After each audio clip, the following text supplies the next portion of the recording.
I think we're actually burying the lead.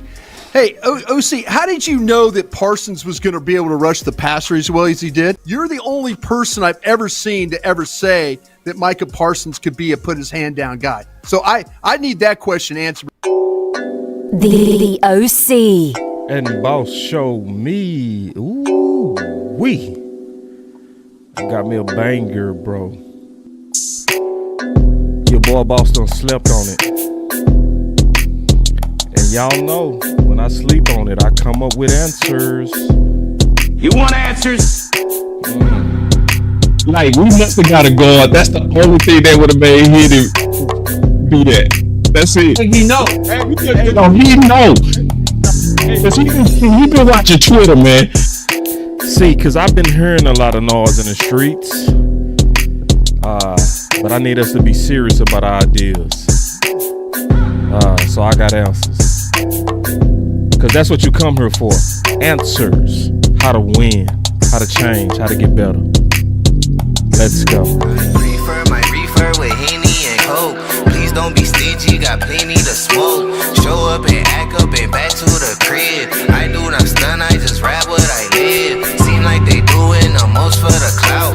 Did what I said so they know what I'm about. Show up and act up and back to the crib. I do not stun, I just rap what Let's I go!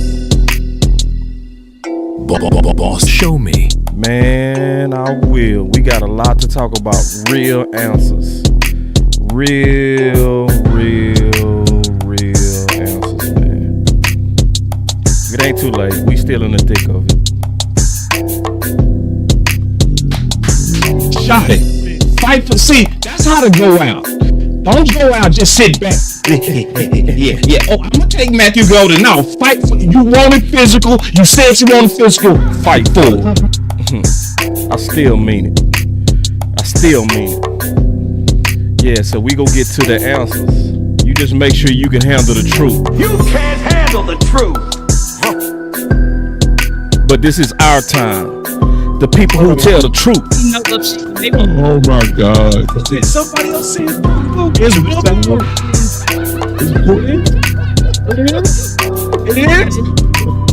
It's Boss Cowboy Sports, where your voice matters. Man, I love to see my boy Booker, man. Today's stream is brought to you by Sleep Out. Go for a Hail Mary on your sleeper picks and win up to 100 times your money.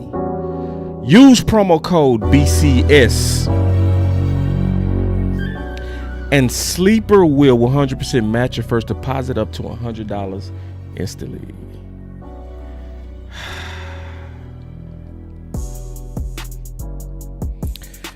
Yeah, man. So this is our time. This is our time. Well, not everybody's time. This is my time for sure. This is people like Lou time, like Tuck time, like Big Game James time. Like people that say stuff in the off season you might not want to hear, but now that the bullets are flying, you appreciate people like us now. I'm seeing a lot of that. I'm gonna show y'all that real quick. Cause I'm seeing people coming back to church. Y'all starting to come back to church, you know what I mean? Y'all been in the streets. My boy Robert Barnes said, "Boss, I had to come back home, brother. Love all the Cowboys content creators, but you keep it 100. Yeah. See all that off season stuff, man. Cause see, this is what happened in off season. The off season is the time for the content creator panderers who exaggerate and hype players and front office for growth. They playing y'all, I'm telling you. They know what they doing, bro. They pulling a Pontius Pilate. See, I study the scriptures. So people got to remember, man, when Jesus was being crucified, Pontius Pilate manipulated the crowd. He literally walked and said, "Watch this. Watch this." See, people know y'all. See, people that do content, we know y'all. We know what you want. And some people go play to what you want. Some people go stand flat-footed and say what you need to hear. So that's why you starting to see a lot of people come on back. Like, I've been listening.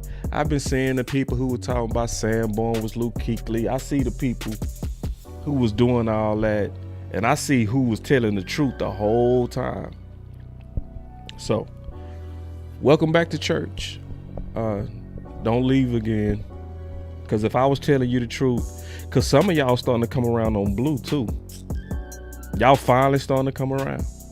And y'all starting to see. Y'all starting to see who was pandering to you. Who was selling you that he was Dorsett. Who was selling you that he was Gibbs. Some of y'all finally starting to kind of wake up. Y'all starting to see he really don't fit Shotty. And you don't make one player change up a physical scheme that you had for years. And so me and Lugo go even deeper this week. We gonna show y'all that this is predates even Brian. This goes back to Marty, his daddy. So anyway, y'all starting to see who telling you the truth. And I'm gonna tell you a lot of truth today. This is gonna be one of my best shows, I promise you. And see, I know I got people watching too. I got haters watching. I do. I know I do.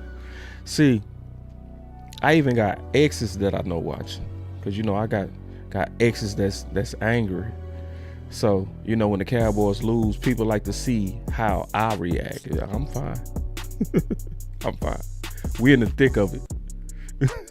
So all these people hating, watching to see if you gonna get some kind of weird reactions out of me. No, you might as well click off.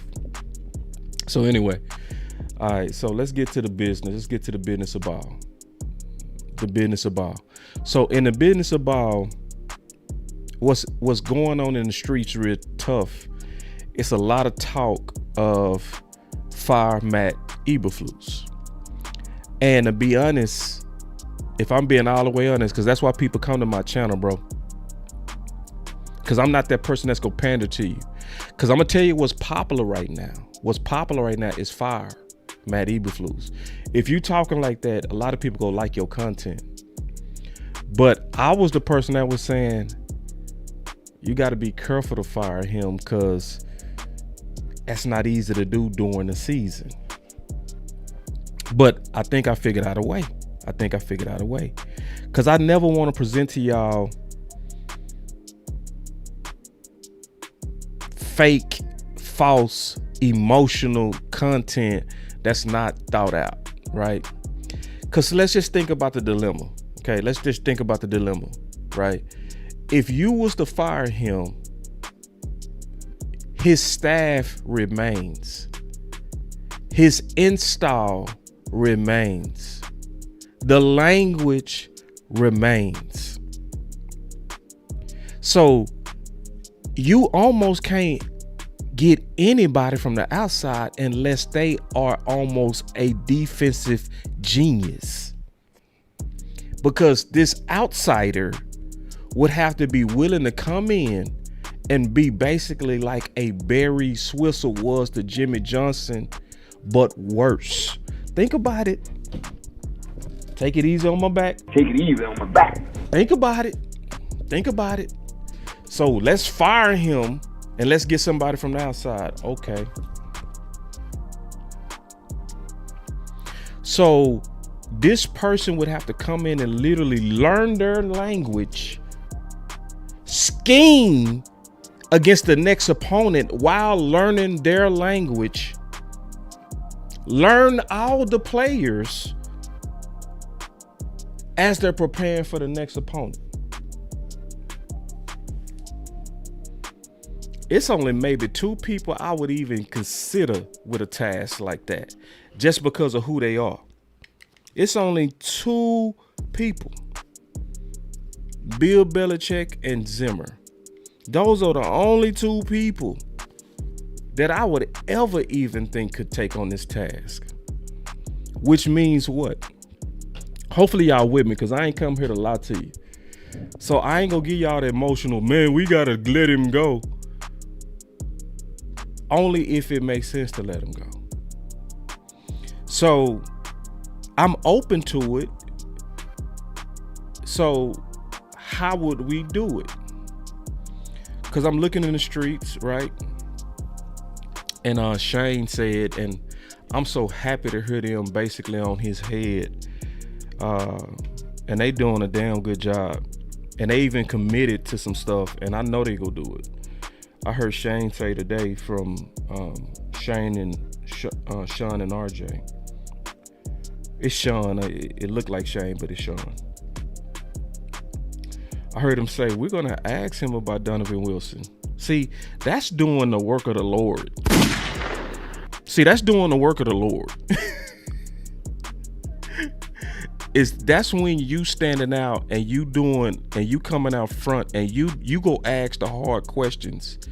And I've seen them do that before. And see, let me tell you something. When you have mainstream people like Sean with his finger on the pulse, and he ain't bullshitting. I'm listening to him like, yeah, Sean ain't bullshitting, man. He got his finger on the pulse. See, I love it when they are like seeing it, man. And when they was calling out Donovan Wilson being isolated in coverage, boy, they seeing it right. They seeing it right. And I was like, ooh, see, that's what you want to see. You want to see mainstream and content creators on the same page, because now that creates added pressure for change. And he gonna do it. I promise you he gonna do it. He gonna do it. I promise you. Friday, he gonna be professional, but I guarantee he gonna address Donovan Wilson. I guarantee he gonna also address, which need to be addressed, the power dilemma between Brian Schottenheimer and Matt Eberflus. That's gonna come up. I promise you. And it needs to come up. Is how much, when does the head coach step in and say, hey man, we gotta talk, man. This, I know you got your system and all of this kind of stuff, but we gotta make some changes, because actually it's my name on the door. It's my name and my ass that's also drowning with your ass. So we got to figure this out. So it's some things that got to get clear. Okay. And it's going to start getting clear. But one of the things, and I heard him say it today, he was like, and he was balanced with it. I'm talking about Sean. I heard him say it today. He said, which is true. He said, man, I know generally it's not ideal to fire coaches mid-season, especially D coordinators. But there comes a time where, and that Henny said the same thing. Henny said it too, where it's so goddamn bad, we just got to do something. And that's how a lot of people feeling right now, right? And I get it. So when you come to this channel, now we gonna start talking about how and who makes sense.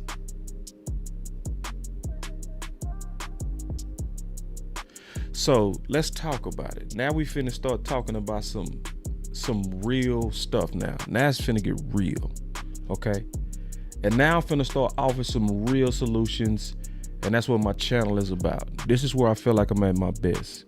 When I had a chance to think on it, sleep on it, and come back with answers, real answers. Because if I'm over here saying that the goal of my channel is to win a championship, my brain gotta always be active for real, true, thought out solutions. You want answers?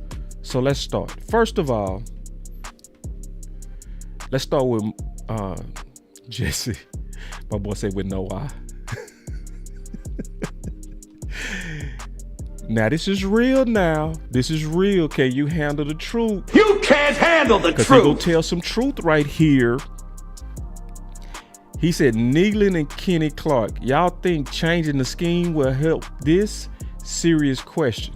So what he's showing is Kenny Clark getting blown off the ball and walking. Y'all think changing the scheme will help this? Serious question. That's what he's showing. Well, boys getting their ass whooped. Okay. Yeah. And looking at Nealon, like basically everybody getting their ass whooped. Okay. So like defensive ends getting jacked up by tight ends and getting pushed like 7 or 8 yards off the ball and like, okay. So let's talk about this, cause see, that's real. Matter of fact, I'm gonna have to change the vibe, and now boss go talk about some real goddamn solutions, cause we got to start with this type of stuff. We got to start with that. So let boss make the case now.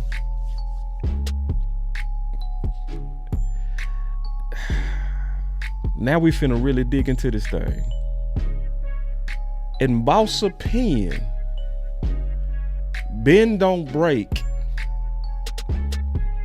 doesn't work unless you have maximum effort. You want answers? Scheme is not enough. You actually have to be the type of person that gets 100% out of your men, play in and play out. Which also means,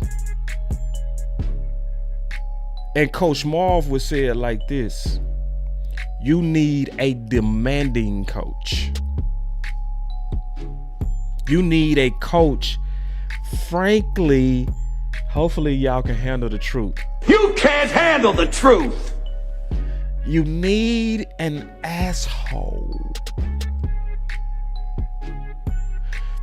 You need, honestly, a coach with a certain type of demeanor that I don't play that.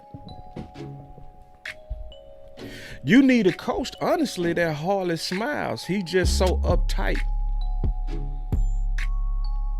You need a real leader of men if you're going to run bend, don't break.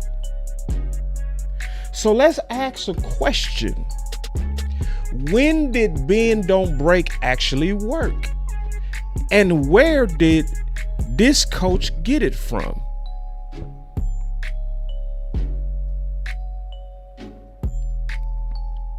He got it from Rod Marinelli.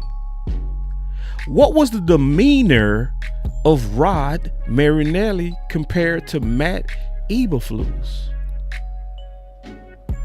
Rod Marinelli was a definitely, let me turn the music off and put the camera back on me. He was definitely an asshole. He was an asshole. Rod was an asshole, y'all.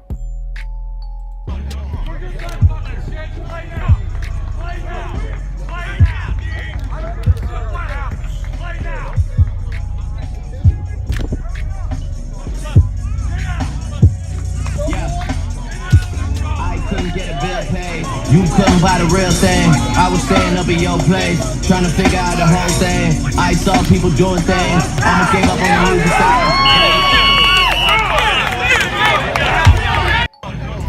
Look.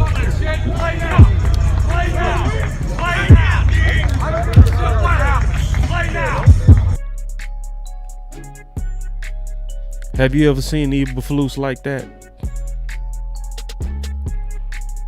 See, why did bend don't break with less talent work with Rod?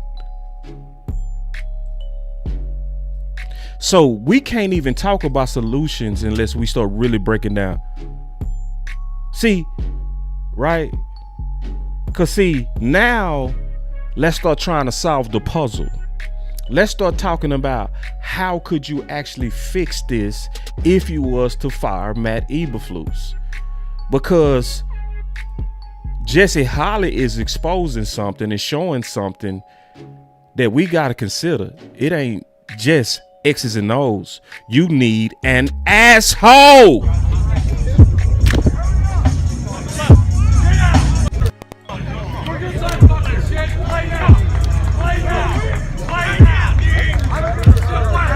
I don't give a shit what happens. Yeah. So now let's start trying to solve the puzzle. Who could be your asshole? Can we ask that question? Let's just start with appearances. We need a leader of men, right? That's what we want. Let's just look at the defensive staff and see if we can spot the asshole. Which one of the guys looks like the asshole? See, y'all can, I don't know if y'all can handle the truth. Can y'all handle the truth, bro? You can't handle the truth. Like, which one of the guys, if you just even looking from appearances, has that I am the asshole? I am the demanding coach.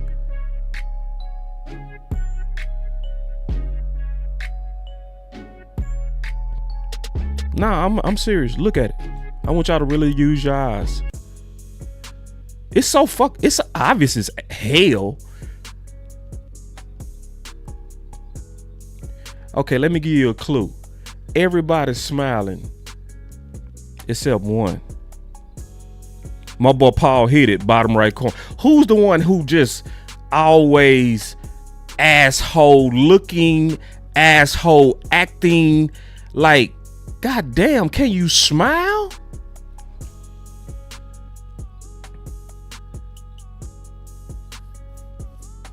Because y'all, listen, you need an enforcer, y'all. If I'm talking about what do you really need? You need, listen, bend don't break. The philosophy of bend don't break is not gonna work unless you have the asshole, bro.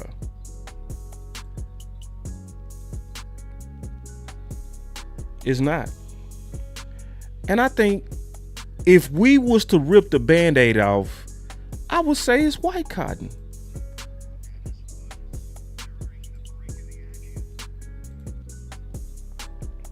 Because I don't want no halfway crooks. I don't want no halfway ass ideas. I don't want no crybaby ass.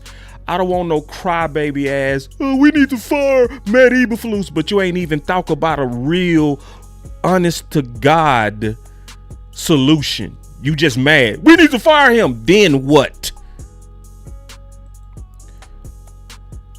Brian come from? Where did he come from? Out or in? He came from within. Why? Because they wanted to keep the language and the continuity as much as possible with Dak the same. Did it work? It's still my vision, but I just needed to tweak it with somebody who knew our language. I don't think the answer is on the outside. I think the answer is on the inside. If you was to make the change. And I'm not even just necessarily saying make the change. I'm just saying let's give it real thought on who fits what we need, because if you don't have an enforcer, you're going to continue to have effort issues. You're going to continue to have what Jesse Holly pointed out. Let me ask y'all a question. Did y'all have those issues like that with Rod? Did you have, just think about the DTs that Rod was working with.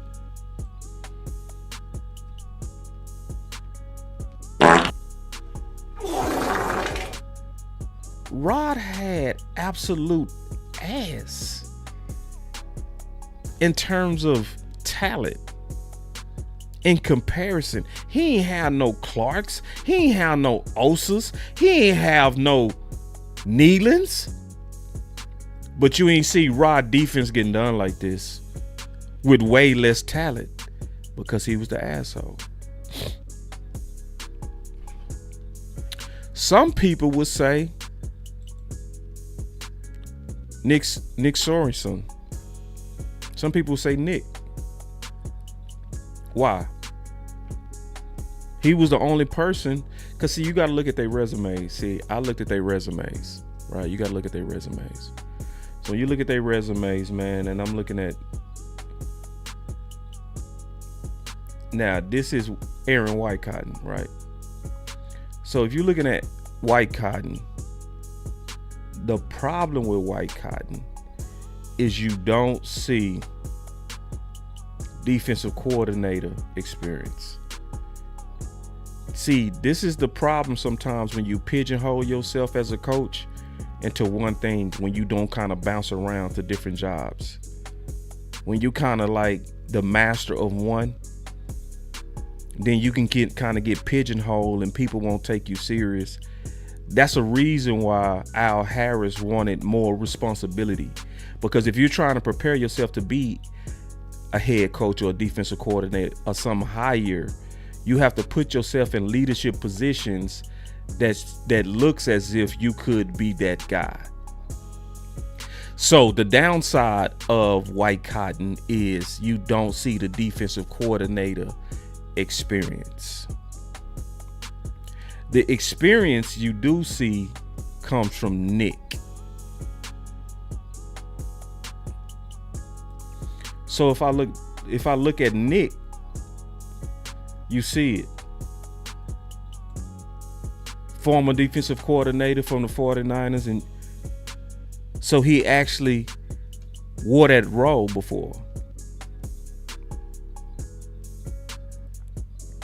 As the actual man that was responsible for dialing it up for the whole team. So then the Cowboys would have to say, can we piece that together? See, I'm giving y'all real answers, bro. See, this channel ain't on that bullshit, bro. You want answers? I'm giving all of it, bro. I'm giving you the real. That's what I'm saying. I'm not for the crying and all of that. I'm not for that. I'm not for firing him without a thought out solution, bro. So, in my opinion, if we talking about firing Matt Eberflus, to me, if you go get this defense to play way better, I think the most important thing is to have the leader of men and the person with the right demeanor and temperament as the main guy. I think Jesse Holler hit it right. It ain't scheme, because everybody, we need to go with the guy who's a former defensive coordinator. No, man. Nick doesn't have the presence, man.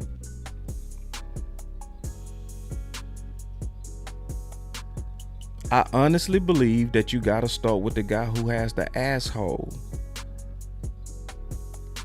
Because see, when we was getting Zimmer, what was we anticipating? What was everybody couldn't wait for? We're going to be disciplined because Zimmer is going to come in here. He's not going to play that. Y'all remember that? And even with all those injuries, it's maybe one time you can remember bad effort on Zimmer's defense. And I would say that's the Saints. And it was on one play. When the offensive lineman was out running safeties. It was only one play that I remember having an effort issue with Zimmer. Did you ever, like, other than that one play, did you ever remember effort being an issue with Zimmer?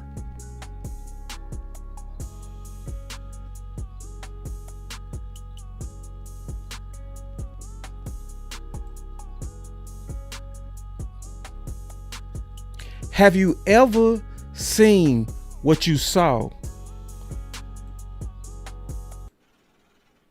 Sunday with Zimmer?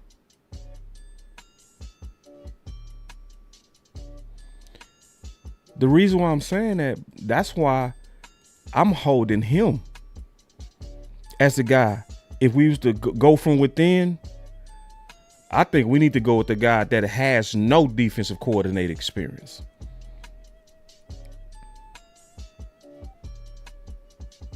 Because we need the presence, in my opinion.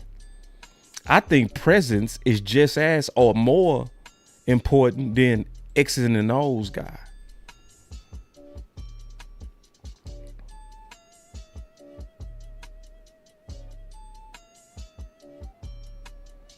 Yo. And my boy Special K say it's tough because the asshole coach work if they have a history of success. You can't be an asshole with no skin on the wall.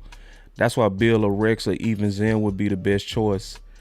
The problem with them though, and I like them, the problem is how do you pull them in mid-season?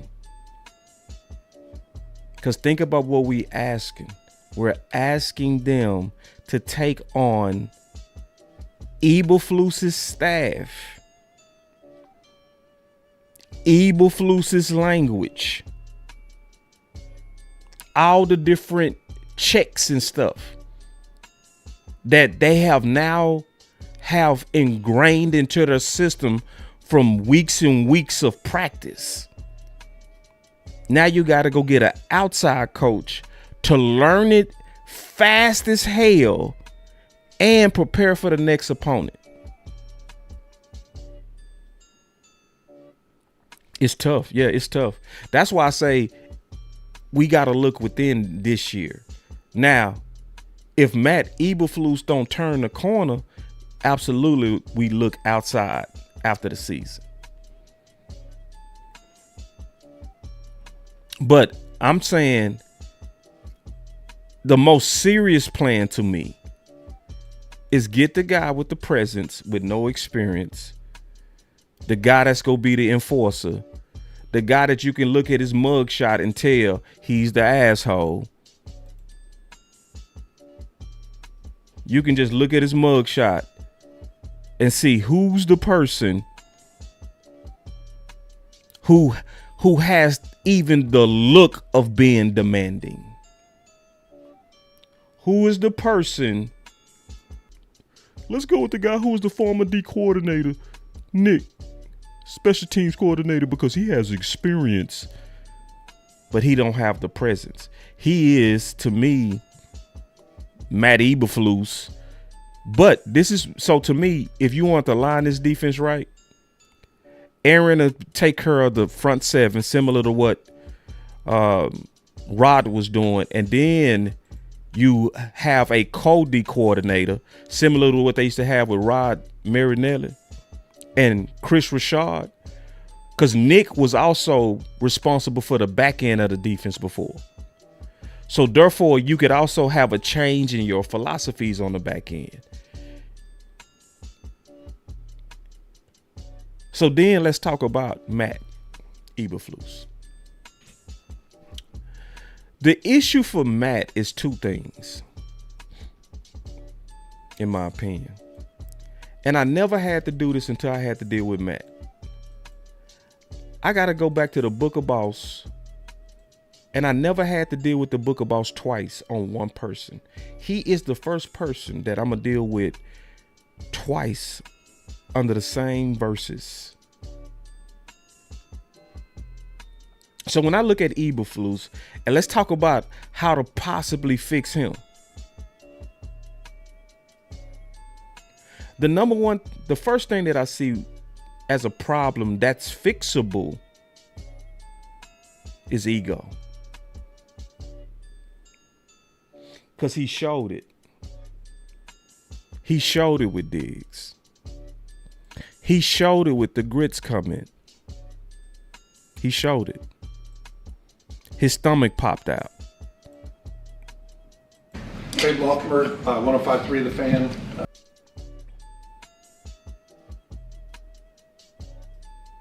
Was, Trayvon Diggs. I think you guys had a conversation about that. Do you feel like the players that were validated, I guess, by your decision to do that?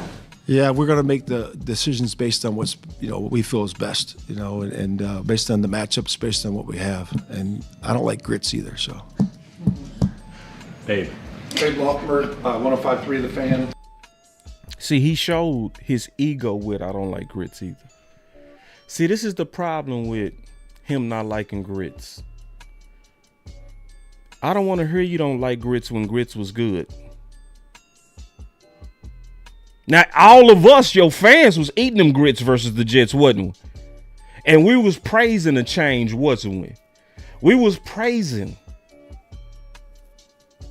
So I see ego. And so sadly, also because of this ego, I sense a sabotage that's gonna happen with Diggs. Diggs is gonna likely get sabotaged. I'm gonna do a show on that sometime this week. But like my boy DJ said, he's one of the most hard-headed coaches that doesn't adjust to what his players do best. Yeah. Now, after we done all ate them grits, and them grits was good. After we all sat there and enjoyed them damn grits, he go come back and be like, we're going to do what is fits us and fits. No. You wrapping up more blizzards. It was better. You playing more man coverage was better. But you want to go back to that old safe ass majority zone and see Bobby Belt is on your ass. See people out there with them analytics on your ass. And we seeing that your stubbornness is a problem. Now, this is the thing about stubbornness. You could also become unstubborn. You can go back to grits. You don't have to stay in dumb shit. You could actually go right back and put some sugar on them grits if you like, or you could try grits with salt and pepper. Because see the media and the content creators is on you. Bobby Bell was on his ass today, professionally, but on his ass. He said Dallas blitzed 5 times on Sunday. That's tied for the fewest in the game, along with Philadelphia in week 1. In other words, Bobby is showing that he reverted back. You want answers? You can't handle the truth. More so out of ego, because the media baited him. They kept asking him about Diggs, because you know they like to stir up prop. You know they go stir up drama. Because you know this is what the media go do, man. They go instigate the fight, make you dummies fight, so they can just record it and do numbers and clicks off of the fight they instigated. That's why they kept asking over and over to the defensive players about Rico coming. Every time they ask, hey, did y'all hear what Rico had to say about buckling up? Why did they keep asking that? Because they was instigating. Why did they keep asking Matt Eberflus? Because they was instigating, and his goofy ass fell for it. I don't like grits. See, you showed you was agitated and in your feelings instead of taking the feedback, which you did the previous week. Because the previous week, he had the perfect tone when they asked him. They said, hey, man, it's the word out there that Diggs is basically, wanting us to play more man. And he said then, oh, yeah, we take feedback. And we saw you do the feedback versus the Jets, and we liked it. We liked the taste of the grits. So it's ego. And you have a choice to come back off of that and say, you know what? It's not about me. It's not about some player trying to tell me how to do my job. See, dumb managers get caught up in the shit like that. Dumb leaders. He trying to tell me how to do my job. You can't tell me how to do my job. Man, I was sitting there writing an email to a person of influence, and my son was sitting right beside me. And I said, to break the ice, I said, hey, you probably reading this because I heard you say yesterday that you're going to be in church. I said, like a good saint, you probably not going to read this till you get out the church. And my son said, I don't think you should say that. Now, my son is 14. He told me, he said, I don't think you should say that. She might take that bad. Now, I could have got in my ego. You're the child. I am the adult. You don't tell me how to have a professional back and forth. No, I considered my son's wisdom. And I said, shit, you know what? You right. I said, it ain't no telling how she might take it. Everybody takes humor different.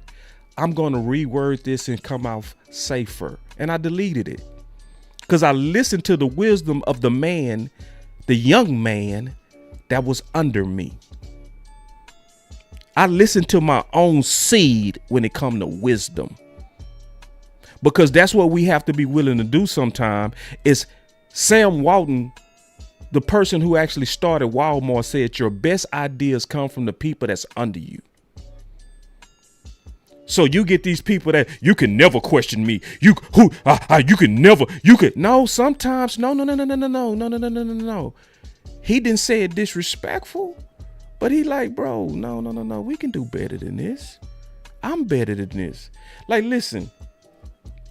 And see, let's see. I'm gonna come back to this because I'm gonna come back to that ego, man. I'm just giving y'all all the solutions. Listen, y'all. When I think about this stuff, I really do, bro. But see, some of this stuff is coming from a place of actually experience too. I played the cornerback position Division I, man, at a high level. Was real good at it. So I can tell you the mind state of a corner. Some of y'all played offensive line, linebacker, defensive line, so you don't understand how we think. But let me tell you how we really think as somebody who played it. As a former cornerback, I honestly would hate it, coach. Listen, I'm not using my words lightly. I would hate a coach who was playing zone coverage over 90% of the time. I would hate that coach. I would. Bland and Diggs got the bag playing man. So that tells me that he is putting his system over his playmakers versus his playmakers over his system. It's basically Kellen Moore part 2, but on the defensive side. And it's ego. Even that old funk ass play where it was 4th and 3 and Bland was playing a number 3 receiver off because they was trying to bait him to K9.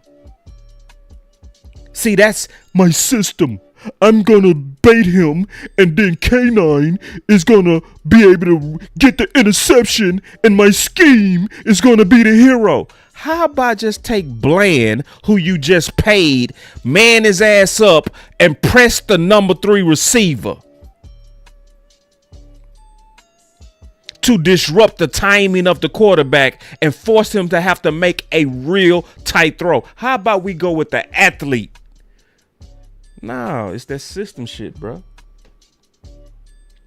So that's why I said, and I'm gonna come back to the cover stuff. That's why I said, though, man, I gotta go back to the Book of Boss.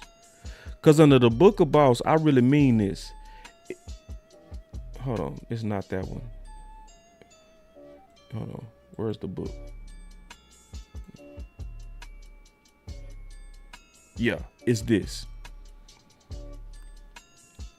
See, I be serious about these books. When I say book, this is something that I came up with. I ain't get this from nobody else. This is something that I just learned through years of working with people, being on teams, and just observing the egos and leaders and people.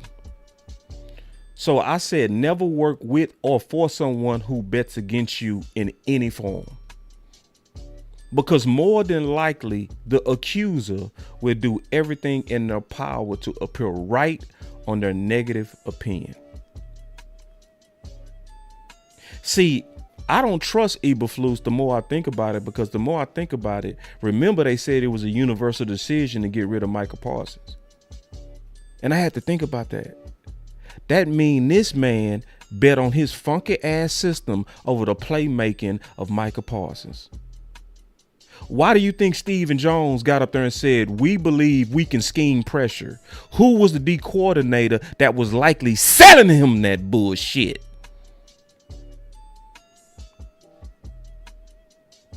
Which means he likely, and according to Brian Schottenheimer, bet against Micah Parsons and made a pitch to Jerry. We don't need him. You need my system. It's that same Kellen Moore bullshit. Yeah, just think about it. Let's just use your common sense. Didn't Brian say that it was unanimous? They didn't say it was a battle. They didn't say it was a debate. They didn't say it was some people on the inside and some people on the out that was disagreeing. No, they said it was, yeah, that, and then Stephen Jones sat right up there and said, we believe we could get pressure schematically. That means he sold it.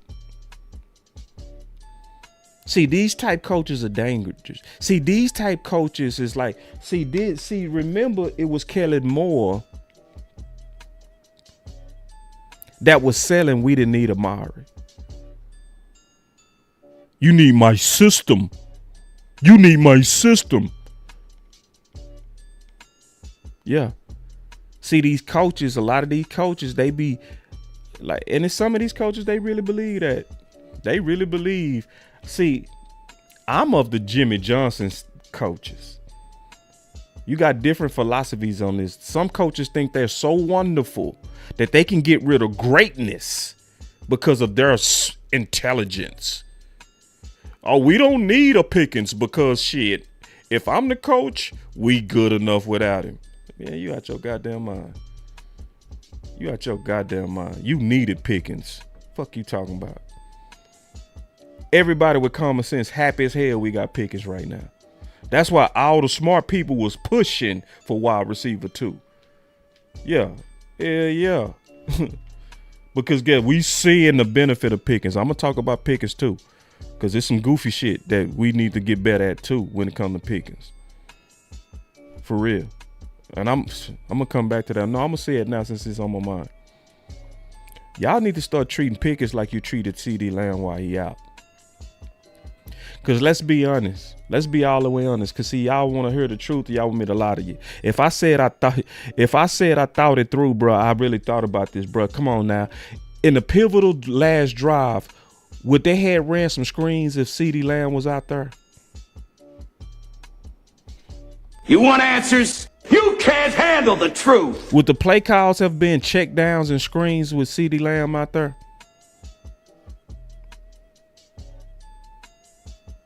Come on now. It's a lot of accountability that need to go around. Brian Schottenheimer need to be smarter. Dak need to be smarter too. See, this is where Dak got to be like, man, fuck that play. My boy hot as hell. See, y'all, I'm going to tell y'all the truth. Wrong. You want answers? See, me and my boy Mason, we was fighting yesterday. We was fighting. But see, he was on Dak off some unrighteousness. I'm going to talk to Dak on righteousness.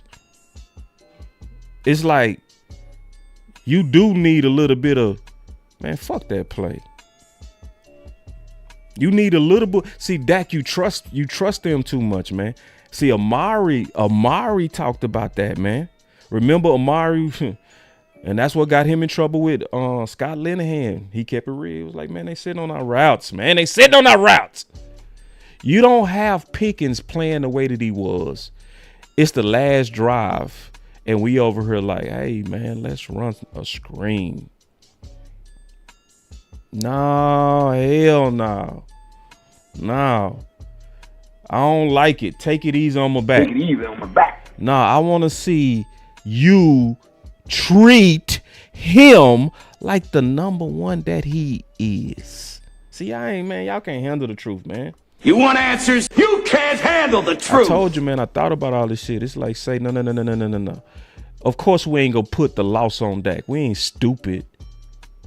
But we also go be honest and say, hey, man, somebody need to be like, hey, in this key situation, let's go to the guy who has been winning.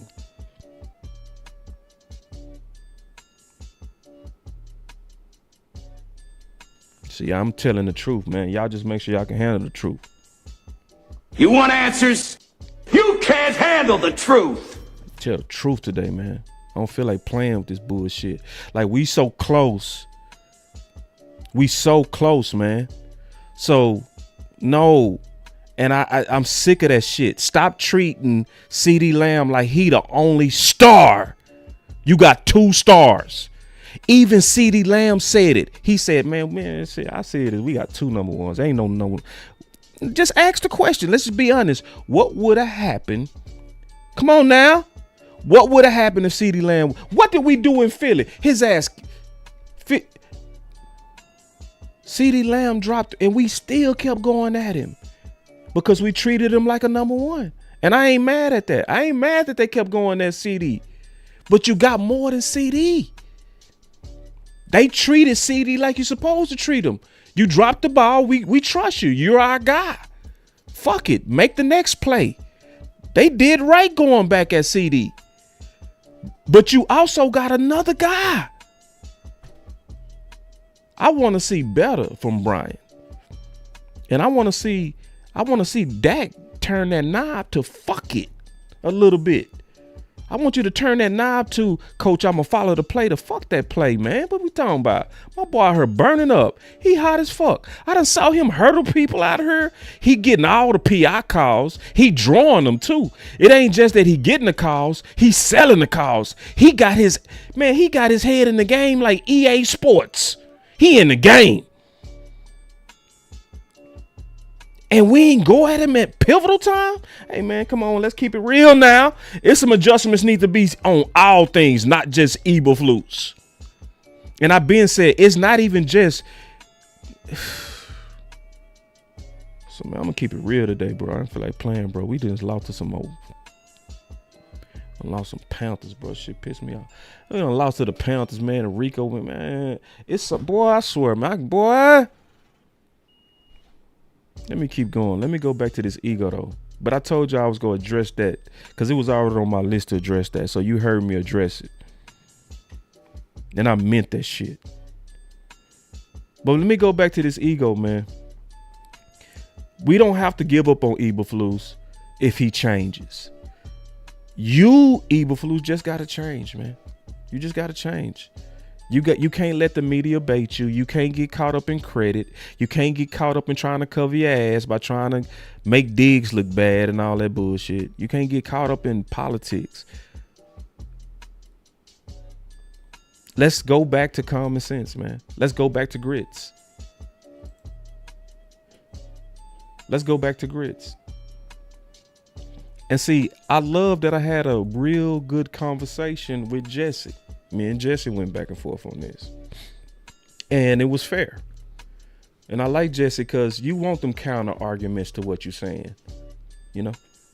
So this is the case that I'm making, and then I'm gonna show you where me and Jesse went back and forth on it. He made a good case, and we'll show it. So, I asked my boys to go give me the analytics. I talked to Henny and I talked to Day Tuck. Of course, they came through, right, on the analytics. And this is the case that I'm making when I'm dealing with Diggs as well as Bland. And this goes back to the stubbornness of Eberflus. If you look at the times to where Diggs as well as Bland was at their best, it was when your D coordinator led the league in man coverage. So in 2021, that's when Diggs was the interception king. And then obviously he got injured and stuff like that. And Bland took the crown between 22 and 23. But what was common was Dan Quinn and his aggressiveness to man coverage. So if you look league-wide, man usage has trended down the last few years. So it's been trending down because most defensive coordinators are trying to more so take away the big plays. That's the thought process of playing less man. So it's a trend to be safer.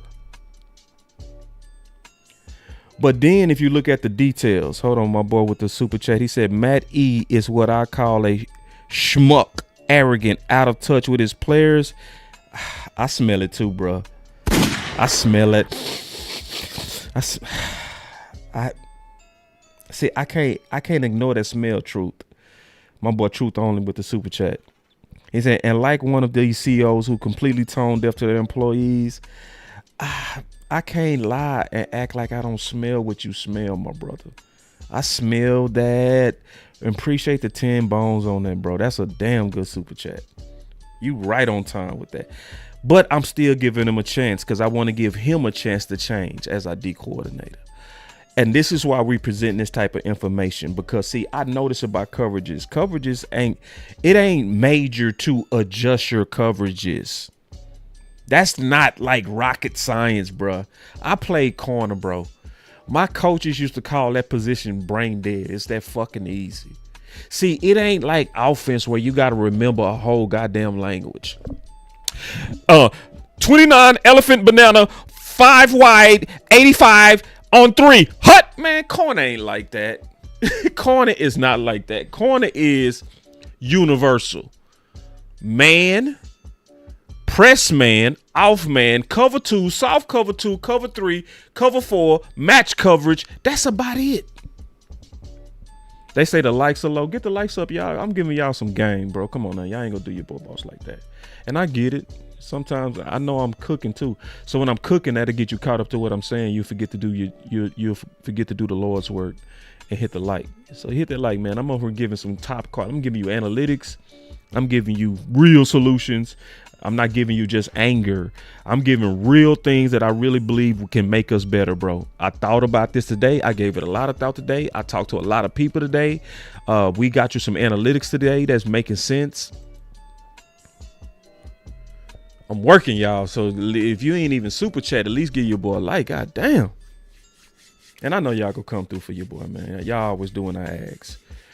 But I take it that them likes low as that y'all was caught up on the content. That happens. I do that too. When somebody cooking, I forget. I be so into this dope ass show that I forget to reward that person with a like. So I'm pretty sure at this point y'all done already got your boy right. I already know y'all love your boy. I love y'all too, for real. I love y'all too. So let's do our part on that. Appreciate it. We should be caught up now. Let's go back to church. All right, so let's just go back to when those corners was at their best. So Dallas 34% man rate. Now, keep in mind, we way worse than that now. So you've taken where your corners was playing at their best. Because I know some people don't like Diggs and shit. I get it. You know, some people got to, you know, like my boy Foots. He go too hard at Diggs. But hey, man, some people do that. Once they got their mind made up. That's why I say never work for somebody that bet against you, because they do everything to look right. I've been seeing it. I see it so much in people. That same shit happening with Blue. So many people done bet on Blue that they over babying them. And then sometimes when you bet against people, you over criticize them. I see that. I see that in corporate America, coaching. I see it, friends, people that got ideas. If you bet on a player, you go always try to make it look right on this player that I was the one, you know, whatever, bro. If you bet against a player, you be critical as hell. So, and all of us got to check that type of shit. It got to be based on what are we really seeing? What's the real evidence? That's why I'm not on Blue, because what evidence has Blue really shown you? Most people that be just so hype on Blue be hype on optimism. I ain't hype on optimism. I need evidence. A 40 is not enough. Nah, I need you to do that 40 on the field. I ain't seen it yet. So guess what? I got to be the goddamn bad guy. I got to be the only one over here like, man, I don't know, bro. I ain't see what the fuck y'all saying on that. But let me go back to this. Get out the way. So Dallas 34% man rate under Quinn was above league average for that span. He was top of the league in man coverage. Scheme-wise, Quinn's Cowboys leaned on single high families, cover 1, cover 3, which aligns with the man zone split above. So when your two corners was basically in the running for defensive player of the year, and both of those guys was robbed of defensive player of the year. But when they were at their best, we was running way more man coverage. So if I go back to Jesse and Jesse gave a good counter argument, right? And it's fair. Jesse said Diggs and Bland aren't the same humans now as they were then. They are physically less than. Number 2, what the QB pressure rating during those times? Fantastic ass point, especially number 2, because that was Micah getting after their ass. And see, that number 2 would have to be answered by the film, because we would have to then look at each one of those interceptions and see, was it a pressure interception or was it a playmaking interception? So he went deep on number 2. We would have to go dig to answer number 2, but it's still a good, fair thought. So then he said, you can play man, but if there's no pressure and the QB can stand in the pocket, man won't work either. Just my 2 cents. Okay. So then I go back and forth with him. Let me see. Where's my back and forth with him? Let me go back. I said, I respect disagreement. That is how we get better. I agree that are not, misspell. Like, I agree they are not the same, but as a former corner, I would want the chance to show I still got it. 93% zones is not a fair chance at all. Man helps pressure if it is sticky because it disrupts timing. So basically, we kind of yin and yang that thing. It's like pressure help them, but also they help pressure. Think about that. Think about that, y'all. Playing man, and when you're tight on that person and in their face and challenging them, the quarterback has to hold the ball sometime, and that's why they call it coverage sacks. So sometimes the pressure helps the corners. Sometimes the corners help the pressure. And I'm telling you, as somebody who played corner, I remember sometimes being so tight on the receivers. I used to make eye contact with the quarterback, and it would trip you out when you look and you see that quarterback looking at you like this. Like he want to, but he like, nah, I ain't gonna throw it right there. He too tight. And you see them targeting you. Like, it's something when you on the field and you in this dude, you battling with him and he making his moves and you hitting him with your shit. You know what I mean? And he cutting and you right there with him. And then when you finally look and you see that quarterback doing this, like, I want to go there. See, I know we affect pressure. I know I done called sacks. I know I saw that quarterback doing this and then get hit in his back. I'd be like, yeah, that was me. That was me. That wasn't the pressure. That was me. See, you don't give corners that feeling with this old soft ass shit. With all this 93% zone, scary ass. And you got 2 paid corners, bro. That's too soft for me, bro. I mean, all the way honest, bro. It's soft as fuck to me. And I'm telling you, as a former corner, it's just soft. And that's why I know I would hate him. I would be like, man, we got the bag shutting down boys. And Bland was getting beat when he was getting. Bland was getting beat when he was getting picks. So put it like this. You allow Bland to make up for it. Let me say that again. Bland was getting beat when he was getting picks. But what was happening is he was making more plays when you got him a chance to challenge people. So he could make up for the mistake better.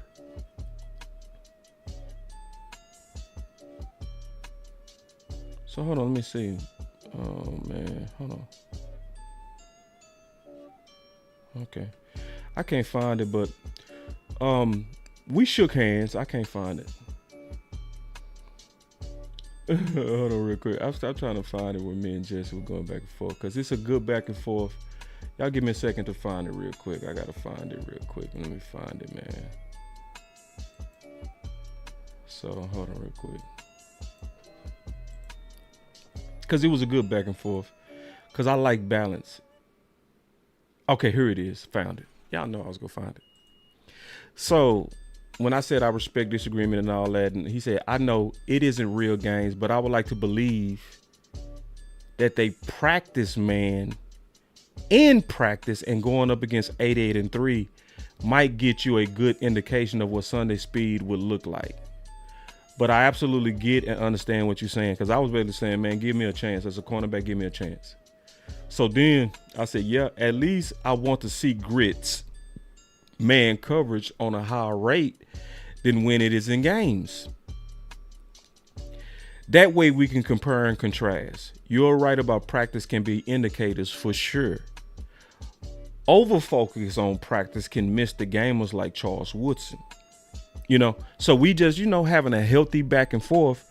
But at the end of the day, I want to see more grits. I want to see more man coverage. I want to see what got my guys paid and had my guys at their best.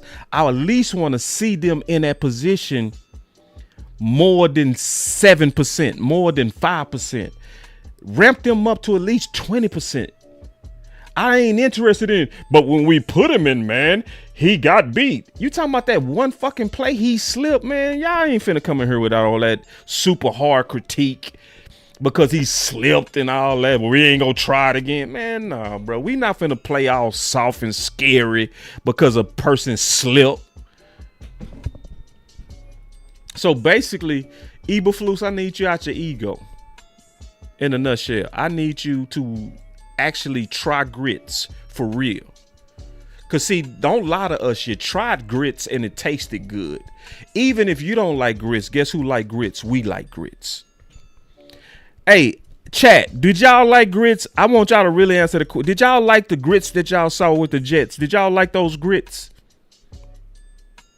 For real. Did you like the grits you saw with the Jets? Or did you like when he reverted back to the passive stuff versus the Panthers? Did y'all like how the Panthers looked so comfortable throwing the ball? Felt no pressure. I like grits, man. And I need you out your stubbornness. Yes, I see most of y'all saying, yes, you like the grits. I like the grits too. So we don't honestly care if you don't like grits. We like grits. And so we go force these grits down your throat because your defense is looking old without grits. And so me going to the cornerback is saying this, right? And showing. So this is the other thing about the Book of Boss. I'm showing you two things. My boy say, love the grits. Man, hell yeah, I love them grits. Them grits was hitting. Man, them Jets grits was hitting. My boy Big Santana. See, he hit it on the head. He hit it on the head. So hear me out. He say, it's gotta be scheme. Let me highlight this. He said, it gotta be scheme. We've seen a lot of these same players perform in a high level in different schemes. They all haven't gotten sorry. Clap it up.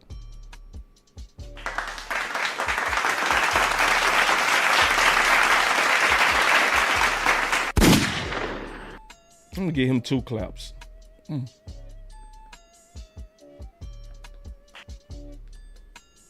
Give him some more claps.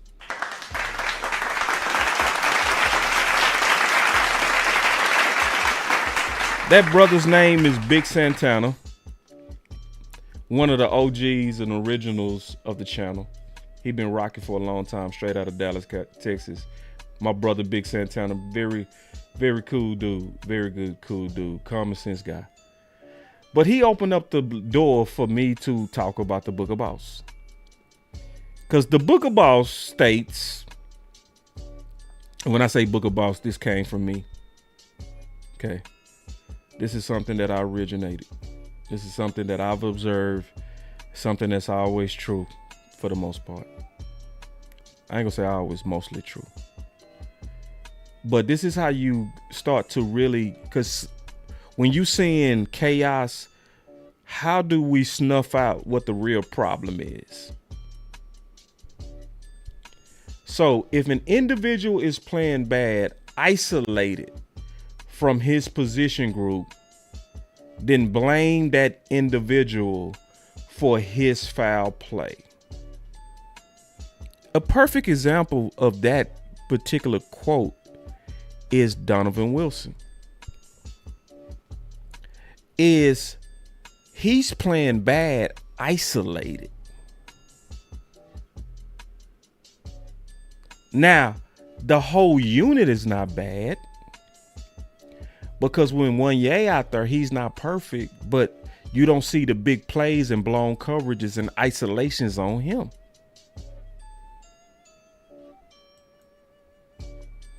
But let's go back to the Book of Boss.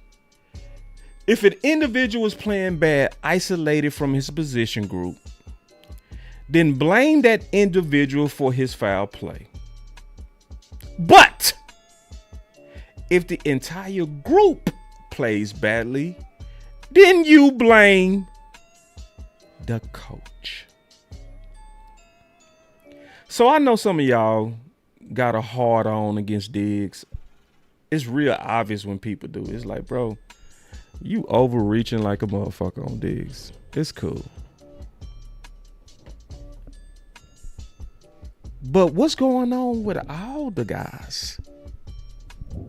See, now it ain't just Diggs. It's Diggs, Bland, Elam. Maybe it's your system.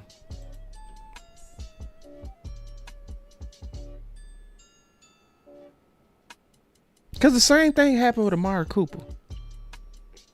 We did all that hating on him. He don't play good. In away games. He checks out of games. All this bullshit. Then he go up to the Browns and he cutting their ass up. Still turn bars up. Even when he lost a step. Which lets you know is the coach. Yeah. So maybe instead of trying to bottleneck them into your funky ass system, why don't you do what Zimmer did? Do you remember what Zimmer tried to do? See, this is why I like Zimmer. You know what Zimmer said, which is opposite this dude? Zimmer and Dan Quinn showed more humility. You know the humility that Dan Quinn showed. You know what he did? Y'all remember what Dan Quinn did? When he got to Dallas, he basically scrapped his Seattle defense. He scrapped it. He said the league done caught up to that shit. All of us was expecting 4-3 over. We was swearing he was finna be that, and he came out. He was everything. He was running 3-4, 4-3. He was running all kind of packages, big nickel packages, base packages with big linebackers, smaller linebackers. But that boy Dan Quinn came back different. He didn't try to bottleneck. He didn't come to it like, listen, if y'all just follow my system. It's like, bro, this the league. They catch up to you, bro. Sometimes you got to come back and truly reinvent yourself, bro. You can't come back into, back in the day, I used to run this Tampa 2. Bro, this is the era of 7-on-7, bro. They eat Tampa 2 for lunch, bro. These quarterbacks been looking at your weak ass defense for years now. Tampa 2. I run Tampa 2. If you just run it the way I say it, bro, they cutting that bull. They cutting it up like it's a Jinsu knife, man. They up here. ninja cutting that old weak ass defense, bro. You got average ass quarterbacks looking fantastic in your defense, and you over here, if y'all just listen to my system and what I say, it will work. Zimmer, when he got, y'all remember what Zimmer did? The first thing Zimmer tried to do is he said, I'm not going to force my defense on them. He first tried to do a hybrid of his defense and Dan Quinn's, because he was like, this is what they're used to. Matt is doing the opposite. See, Zimmer would have saw, oh, my players, they played best when we was the highest rate in man coverage. Let's first start there. And then I come into my system if it's not working. But I want to first start where my players were comfortable. I first want to start where my players were at their best. Let's first start there. No. That's why I don't like the egotistical, hey, do it my way. You need to do my system, or you do my system. It's like, man, say, no, I'm Jimmy Johnson. Jimmy Johnson say you win more games with Jimmys and Joes than X's and O's. But you get some people, they get so caught up in their genius and their X's and O's. Hey, Bland, I'm so smart. Hey, it's 4th and 3. What I want you to do is play off 6 yards, and we're going to bait him. We're trying to bait him into K9. That's going to work. Man, that quarterback sat back and slang that slant in there so easy as yap. And milked the whole goddamn drive. See, Dan Quinn would have said, man up. We paid you. You are our guy. Do you know what you saying to a corner when you playing all that zone? You know what you low-key saying? I don't trust y'all. I don't believe in y'all.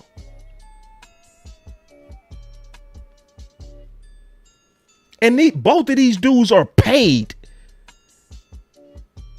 And you telling them, man, shit. You treating them like they scrubs. See, I'm just telling the truth, bro. I know some of y'all can't handle it. It could piss you off because, you know. But nah, he need this, bro. He need this. He need this, bro. You got to humble yourself. And then Bobby Belt brought up a good fact today that when he did blitz, the one time you got a sack was because you blitzed. In other words, it was because of the grits. The one time you had some good success is when you did what Diggs said. When you pulled out the grits. And his ass over here, I don't like grits. I don't like grits. I don't like grits. It was, Trayvon Diggs. I think you guys had a conversation about that. Do you feel like the players that were validated, I guess, by your decision to do that? Yeah, we're going to make the decisions based on what we feel is best, and based on the matchups, based on what we have. I don't like grits.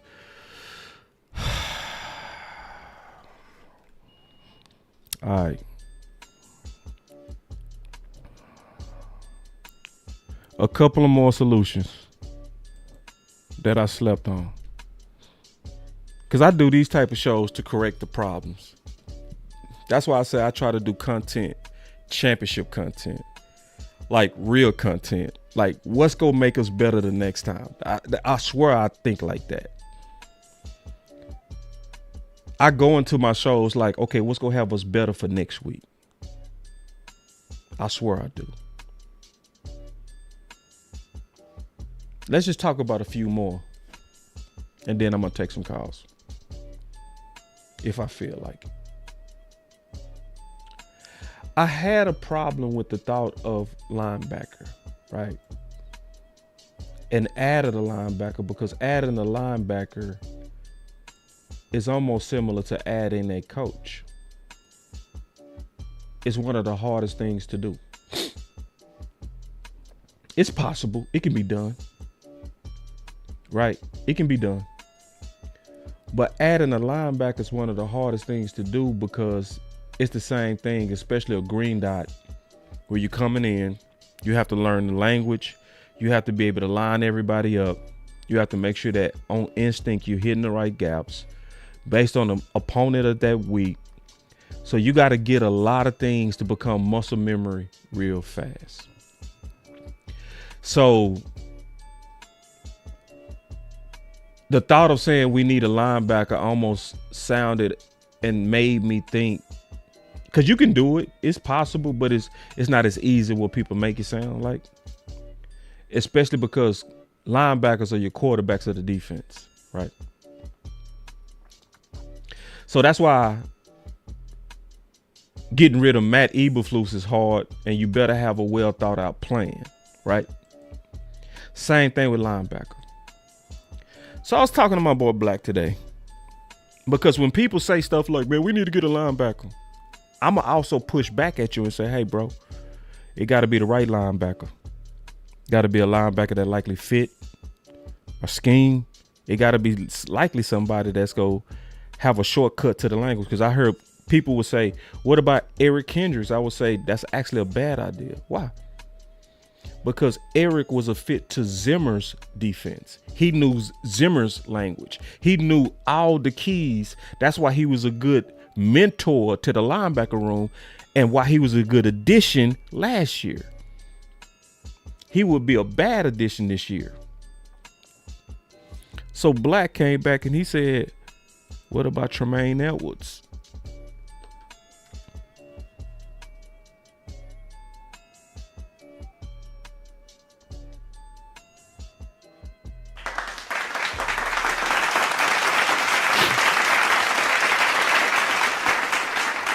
See, that's what I'm talking about. See, that's real ideas right there. See, that's somebody who thinking. That's somebody who, like me, who sleep on this stuff and be like, boss, push me back. This is my answer to that. Well, let's go look at Chicago linebackers. The people who played with Eberflus and played well under Eberflus. I said, that's what I'm talking about. See, that's a real answer now. That's a real fit now. That's somebody that, because we need a linebacker. Listen, I'm not, I'm not interested in these old crybaby. But we need to fire Eberflus. We need a linebacker. We need a whole new D, bro. That's crybaby ass shit, bro. I'm not interested in that. I'm interested in real thought out answers, bro. And to me, this is a good one. This is a good one. So this is something that I'm going to take a look at a lot closer as I start going through film. We're going to turn on the film on him. Just to, obviously, because, I don't like to fall in love with names. I got to make sure you still got it. But, I love that idea by my brother Black. We will. Fantastic idea. So I told him, I said, bro, I'm going to present that today on the show. And we're going to start trying to push that out there, especially after we watch his film. But that's a fit. That's a real fit. You know what I'm saying? That's a real fit. It makes sense. It's logical as hell. And that's why I'm talking about it today. Because I take slept on it serious. I take ideas to win serious. If it's not a good idea to win, bro, I'm not interested, bro. Really not. I promise you. I'm not interested in just firing Matt Eberflus without no thought out contingency plan. I'm not interested in that. I'm not interested in lazy, emotional ass ideas. I'm really not. I promise you I'm not. I'm not into that. Now, some people go do content where they go be like, hey, we need to fire him.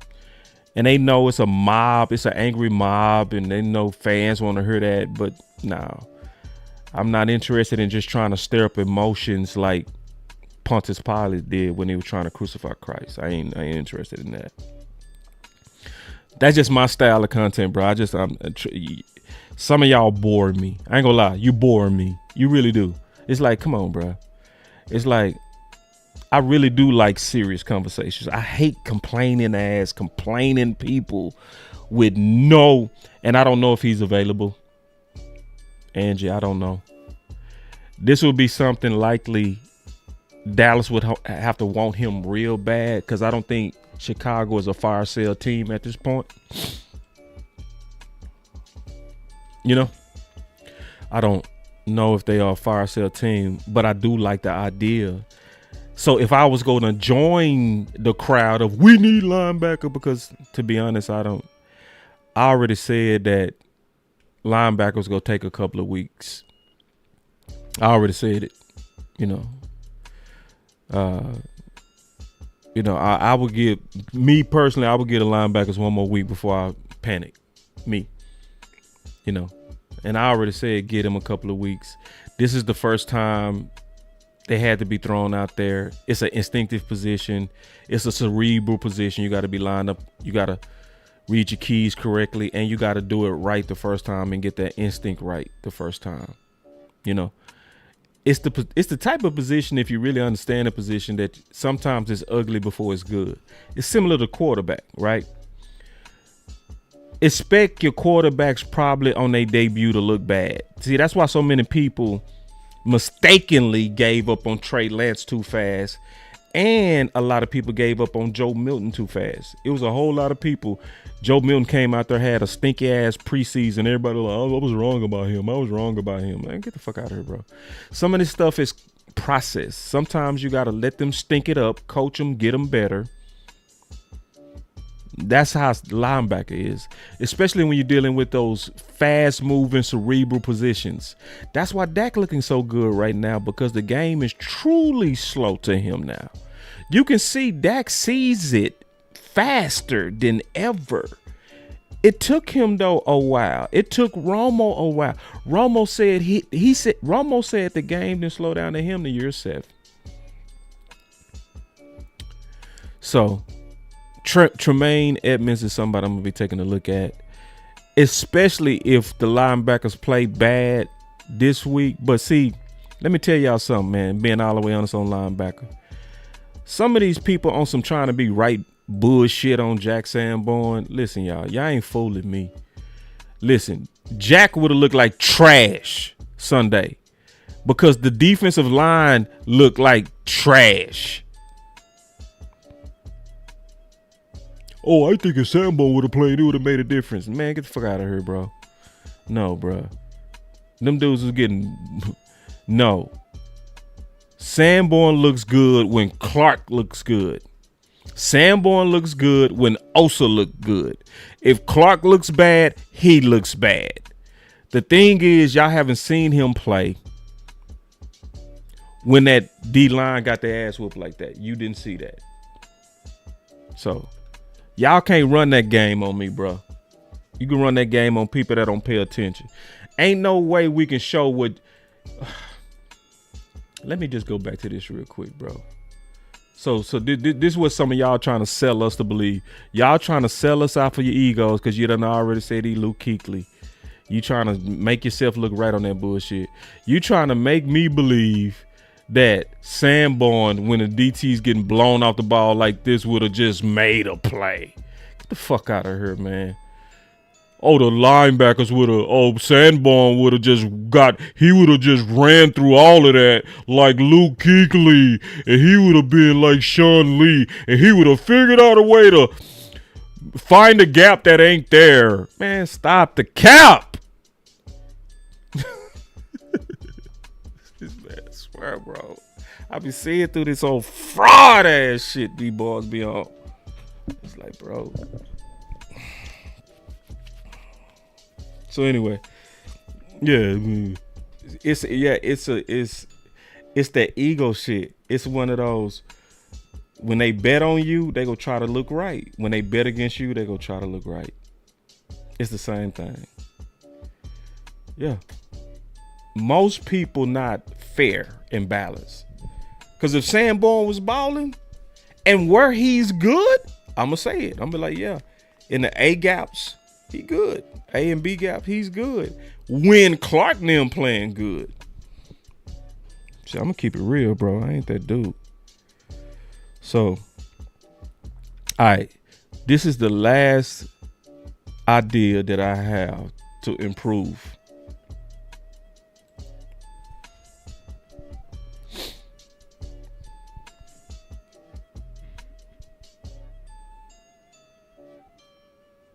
Boss, he's hurt. I ain't even talking about his play. I think what this defense needs is his voice. Let me say that again. The defense needs his voice.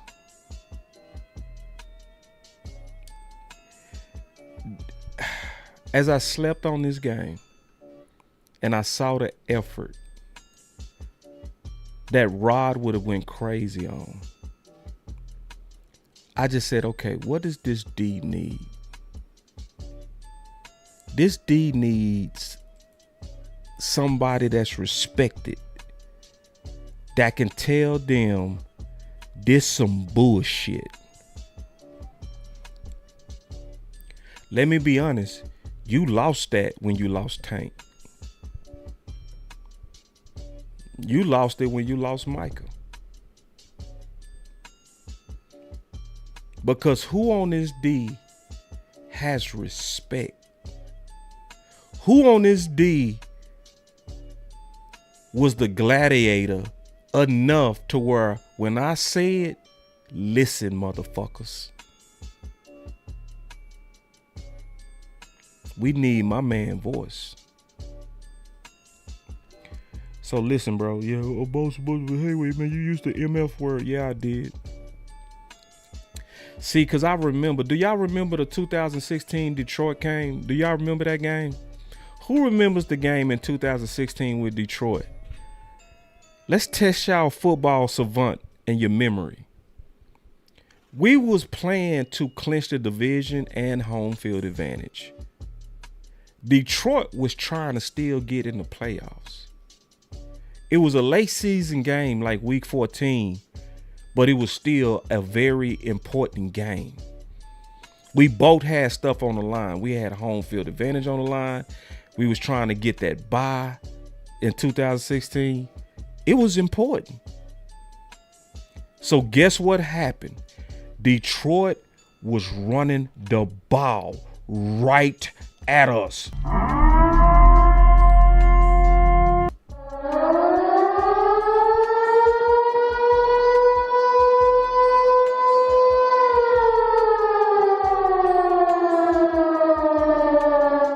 The score was 21-21 in the first half.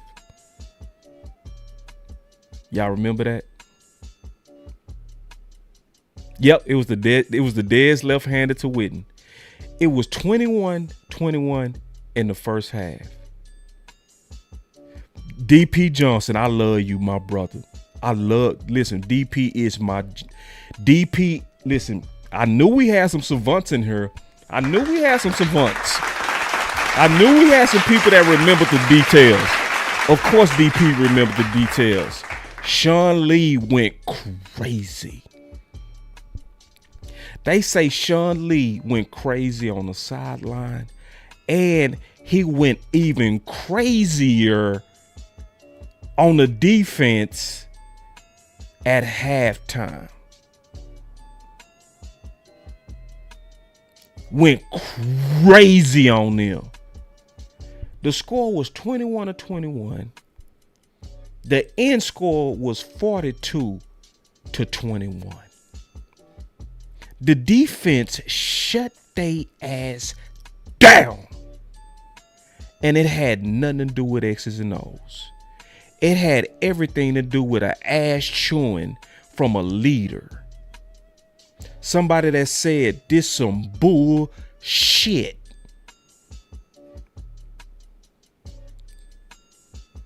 And I was thinking to myself, who has the respect from his play that can look men in their eye and genuinely say, this some bullshit? It's only one.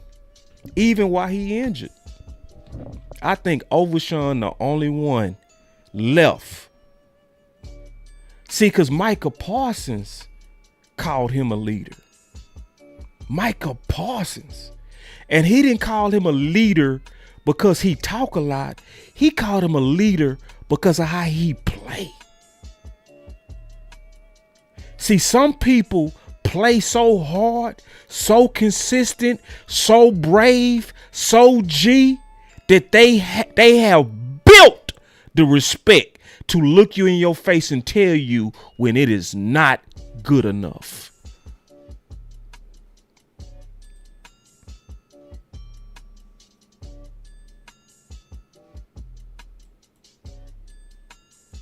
So to me, we need Overshawn, bro. We need Overshawn more than his play. We need Overshawn to also be an asshole. Like Tank was an asshole. I mean that Tank was an asshole, bro. Tank even made it hard for Sean Lee to get into the hot bars. The hot bars, yeah, it sounded corny, but it was a standard to it, bro. He was like, bro, you got to make a certain amount of plays. We don't just let you in because you was great. You got to be great this year. That's an asshole.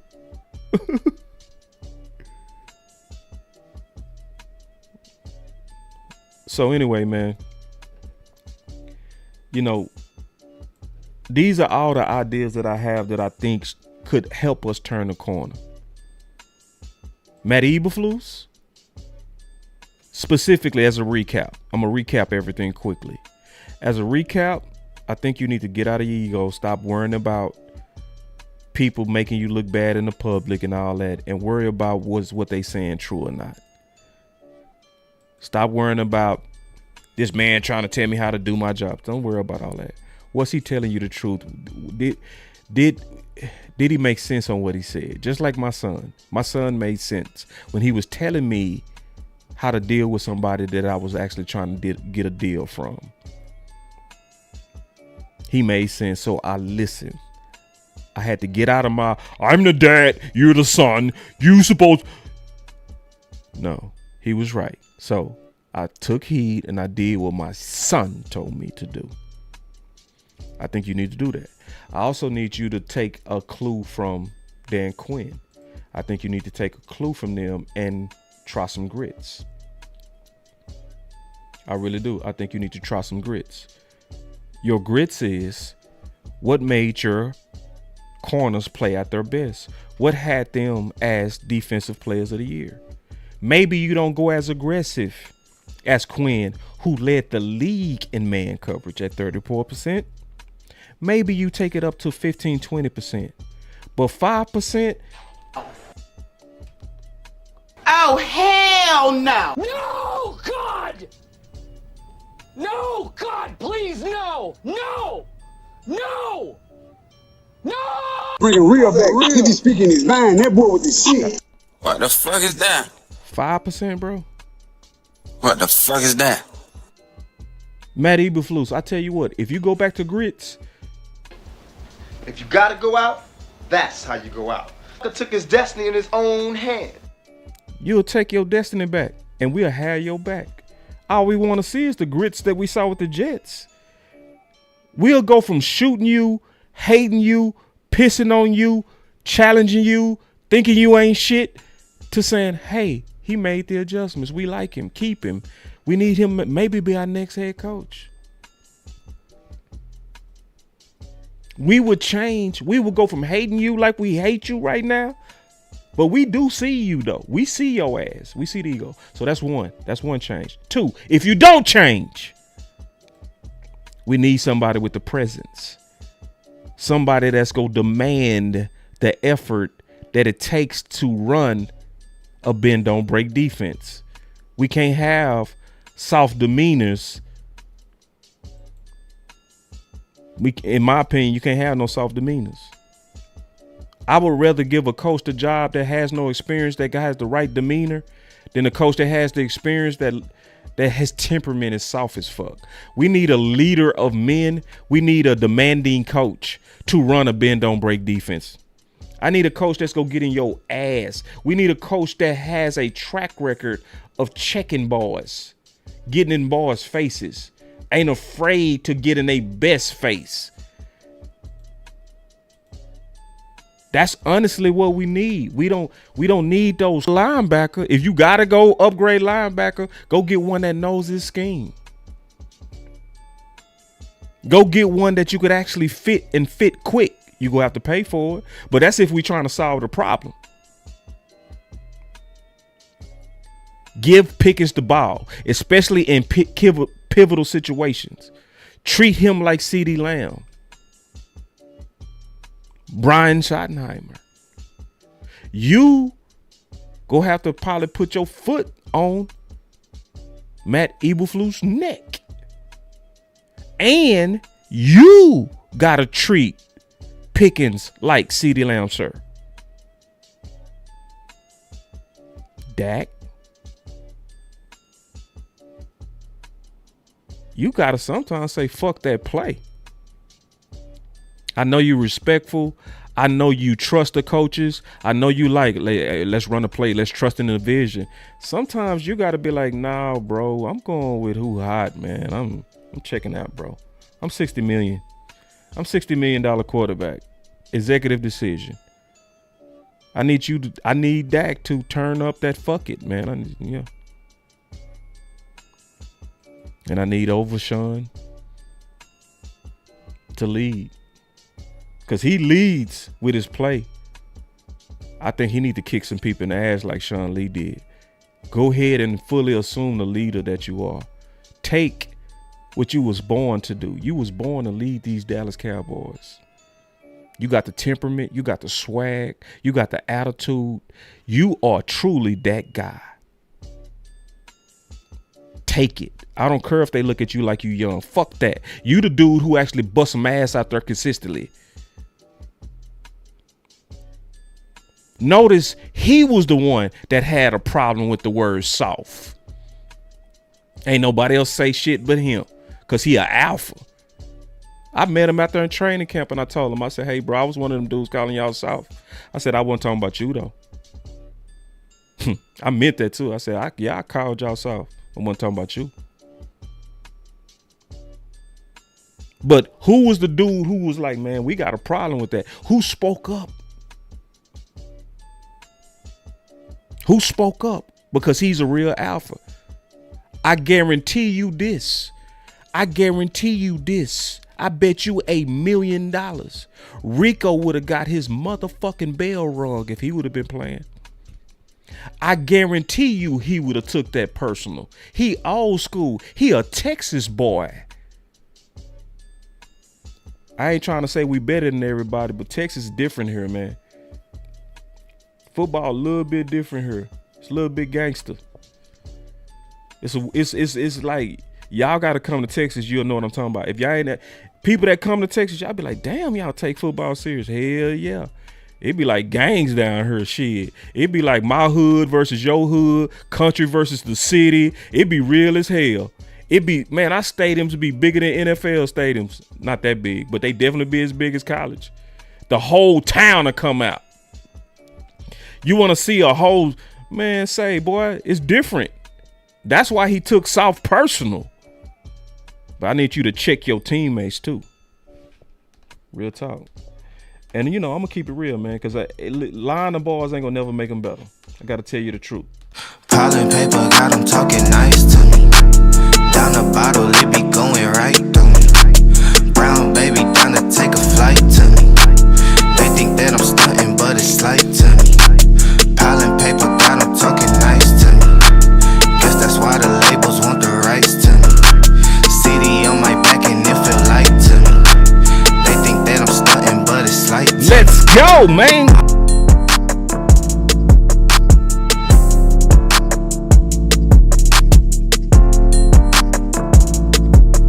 We got the phones buzzing.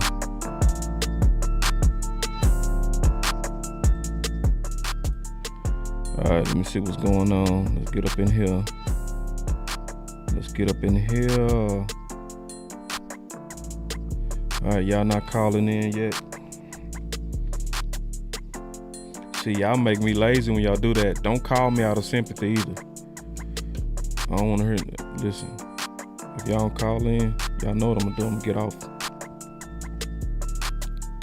All right. Today I'm going to wait 5 seconds, too. I ain't playing.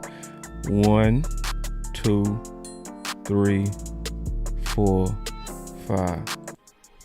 Told you I ain't playing. Turning them phones off. Y'all better call in next time. So anyway, I already summed the show up. So this is the deal, y'all. This is good. Everything that's happening is actually good. I said this today, man. Today is Jerry's birthday. And it's a good thing. Cause you know Jerry wanted one of the best birthday gifts would have been coming out with a win. Jerry is mad as hell right now, bro. Jerry is mad right now, y'all, and that's good. I'm gonna tell you what Jerry doing. I'm gonna tell you. Hold on, they say ask for a code. Okay, I need to fix something then. That means I need to fix something with my phone.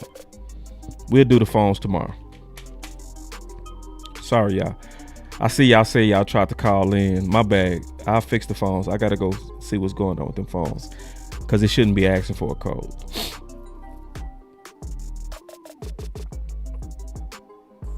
So we'll fix that though. I promise you, man, I'm coming back. I see y'all was calling in too. Well, it's gonna be dope today. I can see it, but y'all was calling in. Damn.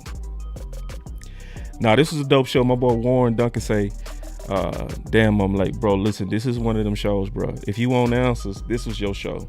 You want answers? You can't handle the truth. If you was a person that like answers, you want answers? Perfect. This was that damn show.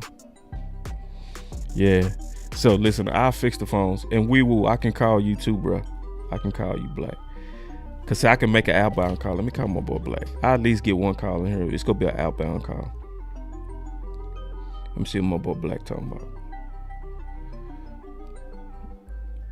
But I'm gonna come back to this Jerry thing.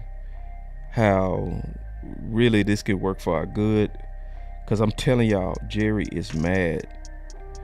Just imagine you on your birthday can't even go out and talk about the team that you own. He in a bad mood. He's an asshole boss today. He out there like, y'all got me out here kicking ass on my birthday. What's up, bro? What's up, Black? Yo. Yeah, man, I'm calling you because I saw you was trying to call in, bro. Or I saw in the chat you was trying to call in. So I want to at least call you. So see what you're talking about. Yo, you still live? I'm live. Oh shit, man. Look, man. This ain't the time for everybody to be bitching and complaining. We got to come up with ideas on how to fix this shit. Fire and goddamn evil flus right now ain't gonna be the answer. We got a lot of shit that we got to work on, bro. And one of them is linebacker. I think linebacker is an issue. You know what I'm saying? I'm seeing indecisiveness at times with that shit. The whole damn defense is indecisive at times. They fucking up, bro. But they got to fix this shit. They need to get them a pass rusher. This is the time to ask for what we want to improve this team. We need another running back. We got one running back on this roster at this point. All the blue shit is over with. I don't want to hear that shit no more. I'm done with that blue shit. But we need another running back in here, and this is the time to ask for what we want.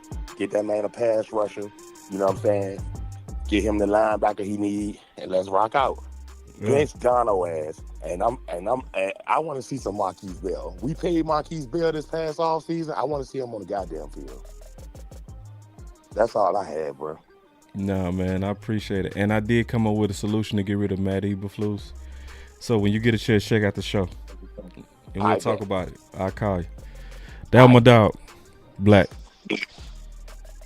Yeah, so I want to make sure he knew that I had a solution for that. But going back to Jerry, man, Jerry mad as hell, bro. And this is what you want, man. Just imagine that even on your birthday, you couldn't even go on your flagship station and talk your shit. Wouldn't you be in a bad mood? I guarantee you Jerry's in there kicking over chairs, asking him all kind of hard questions. He making everybody in there feel real uncomfortable right now like a boss. I promise you, I'm not in the building, but I guarantee you Jerry is an asshole today. I guarantee it. I guarantee it. I guarantee you he making balls and are very uncomfortable. I guarantee it. It probably was better that he didn't take no interviews, because he probably would go say something. He was like, I need to chill. But I like Jerry when he mad. See, when Jerry is fat and happy, I mean this too. Mad Jerry gets busy. That's true. And when the fans mad, that's when he at his best. See, when did him and Jimmy, because he had something to do with that too. Listen, y'all. I know y'all like to give Jimmy all the credit. That's not quite thinking through shit, right? You got to understand that the way that he's able to pay Deion all that money is he was business crafty. Remember, he went and did his own deal with Dr. Pepper and did his own deal with Nike, which gave Dallas so much revenue that he was able to throw so much money at Deion. But that was Jerry digging out of a hole. That's honestly when Jerry's at his best. I'm just being real with you. But when he fat and happy, he'll do some goofy shit. Listen, y'all, I'm being all the way honest, bro. He know it's true. He know it. That's why if you watch that documentary, he start welling up when his wife told him, when he fired Jimmy, his wife told him, you just had to do it, didn't you? You just had to. You couldn't just let this good thing be good. You just had to. He start tearing up. You know why? He know he struggles with the demon of pride. He know that's his biggest demon. He know it. He know his ego is his biggest devil that he fights. That's why he said in the documentary, I used to have on my desk, if you don't mind who get the credit, you could take over the world. But notice he said he used to have it on his desk because he took that shit off his desk because credit became what he worshiped again. So I'm just telling y'all, even though we lost, we are in a good place. Listen, what happened when we was 12-5? Let's get rid of Amari. We don't need Amari. We can go with Gallup.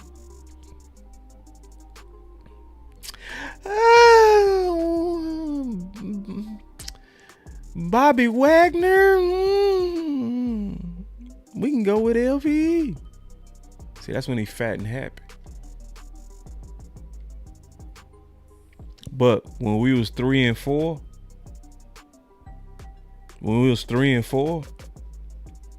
in 2018, he was like, get on the phone. Go get Amari. When the fans was mad as hell this offseason because Philly just won the Super Bowl and Washington was in the NFC Championship, go get me Pickens. Mad Jerry gets busy. So I'm happy I hate to say it, but I'm happy that he got to work on his birthday. I'm happy that he can't come out here and talk to the people on his birthday. I'm happy. I'm happy over here like these motherfuckers got me working on my birthday. I'm having to kick some ass. So Cowboy Nation, we are in a good place. What we need to do is keep the pressure up. In my opinion, let's keep the pressure up. All the soldiers, that's real soldiers. Real soldiers, keep the pressure up. Keep these ideas, true ideas too. Good ideas, thought through. Let's not be lazy. Let's not say pressures don't matter. Let's not just say let's fire him without thinking through a true, well thought out contingency plan. Some of this stuff let's sleep on, and then after we sleep on and we come up with some good ideas, let's push what's smart. We not out of it either. We not. We in the thick of it. Boss, show me.